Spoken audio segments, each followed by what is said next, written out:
243. Wind now 050. The emergency equipment is in place. Okay, be advised, we have no nose gear. We are landing with no nose gear. With the airfield now in sight, Bob Schornsteimer has more critical decisions to make. He begins to slow the aircraft for landing.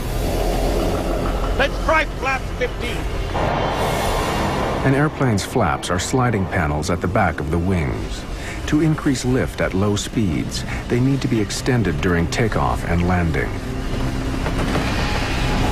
Is it easier to control with the flaps up? Yeah. Put them back to 5. Can you give me a B speed for a flaps 5 landing? No two aircraft landings are the same. Pilots have to factor in many things: the wind speed and direction, passenger and fuel load, and the length of the runway before them. Do you want the flaps right down as we land? What? Do you want the flaps right down as we land? Yeah. But after we touch down. Okay. A complicated formula provides the VREF, indicating the safe landing speed. Even in a crisis like this, pilots have to reach for the manual. Extending the flaps fully will help act as a brake once they touch down. But to do it earlier could stress the airframe to breaking point. What you have to remember is that the pilots weren't trained to handle a situation like this. With the top of their airplane missing, they became test pilots. The aerodynamic effects of the airplane were drastically different than they were used to. They really had to fly by the seat of their pants. Aloha 243, wind now 050 at 20. VREF 40 plus 30, flap 1 through flaps 15. 120! Using her flight manual, the first officer makes the complicated calculation that will give them their correct landing speed. 52! Right! The safe speed for landing, taking into account the length of Kahului's runway 2, is calculated to be 152 knots, 280 kilometers an hour.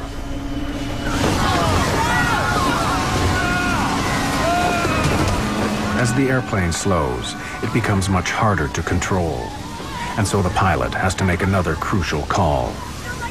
Should he increase his speed to keep control, but possibly risk overshooting the runway?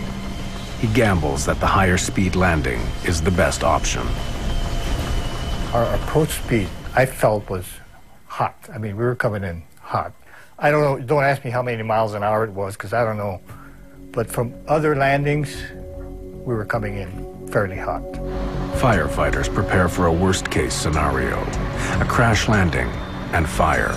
The lack of a nose gear would be a death sentence for everyone on board. A Boeing 737, with 95 passengers and crew on board, has suffered an explosive decompression near the Hawaiian island of Maui.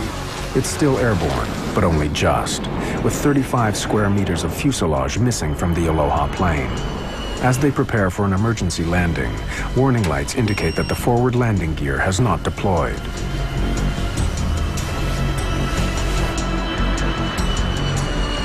In the 10 horrifying minutes since the explosion, some passengers are convinced they're not going to make it alive. I thought he was going to go in the water, and I was eaten by sharks. And then we saw the mountain, and I didn't think we were going to make it over it. I just knew we were going to crash into that mountain. Suddenly, the news the pilots have been praying for. The gear is down. Inform Kahului Command, the gear is down.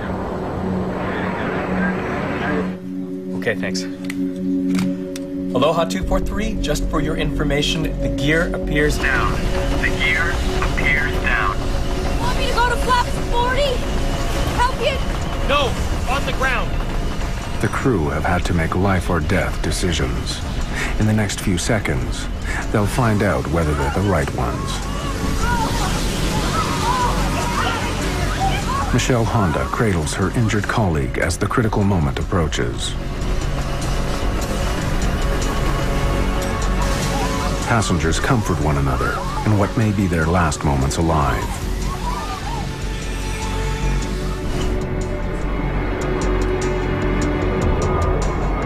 Though the forward undercarriage has extended, the crew still can't be certain whether it is locked in place or whether it will collapse on landing.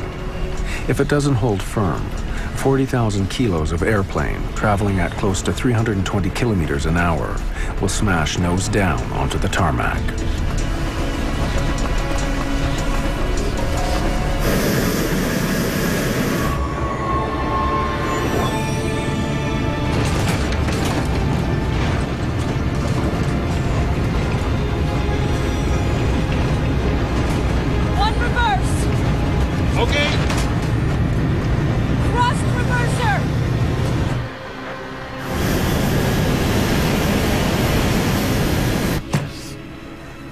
Aloha 243, just shut it down where you are. Okay. Everything's fine. The gear did it. The fire trucks are on the way. Okay, shut it down. Shut it up?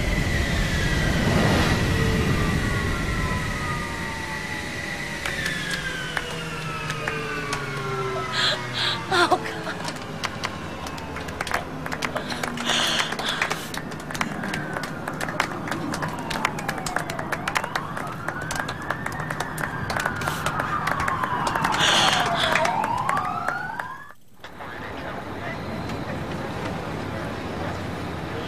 In this extraordinary video, captured moments after landing, the amount of damage the airplane suffered is difficult to comprehend. An emergency evacuation of passengers who escaped injury has just been completed. Some injured passengers have still to be helped from the plane. How it flew for those 13 terrifying minutes seems astonishing. Captain Bob Schornsteimer is thanked by passengers who, just minutes before, had expected to die. The tension is released. Boy, I just said, yes, baby. That's all I said. Pilot did a tremendous job. Patricia Aubrey hugs her heroine, Michelle Honda. I was crying, and of course everybody was traumatized, looking at the plane and looking at the people bleeding, and just, I kept touching myself, going, I'm here. I can't believe I'm still alive. Her last-minute impulse to switch seats saves her from injury, maybe from death. Something was telling me not to sit there, because I didn't have a good reason to move, you know. My guardian angel was tapping me on the shoulder and telling me to move. A final, desperate head count by Michelle Honda confirms the crew's worst fears. C.B. Lansing, the veteran of 37 years flying for this airline, is missing. A sea search begins in the area of ocean where the explosion took place. Neither body nor wreckage are found. Jane Sato Tomita has regained consciousness. 7 passengers are seriously hurt, the worst injury, a skull fracture. But how have the rest survived? At the moment of decompression, it's just their seatbelts which make the difference between life and death.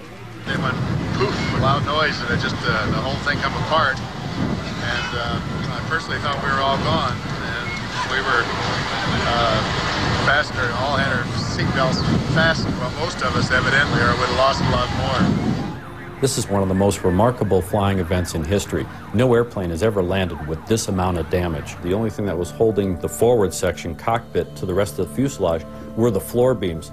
Basically, they were hanging by a thread. From a close study of the fuselage, crash investigators try to determine how the airplane structure remained in one piece. The critical factor proves to be the precise location of the explosion. The thing that saved them was that because the damage was across the top of the airplane, as the nose tried to bend down, these members through here are in tension, and it kept them in line and kept them straight. So even though it was almost ready to break off, the structure was still strong enough here to keep it together. If this damage had been along the bottom and the nose is trying to bend down this way, the structure would have been, this similar structure would have been in compression and it would have buckled and the nose would have certainly come off. So it was fortunate that the damage was across the top. How does the roof of a jet airliner simply blow away? The U.S. National Transportation Safety Board, NTSB, is tasked with discovering what happened.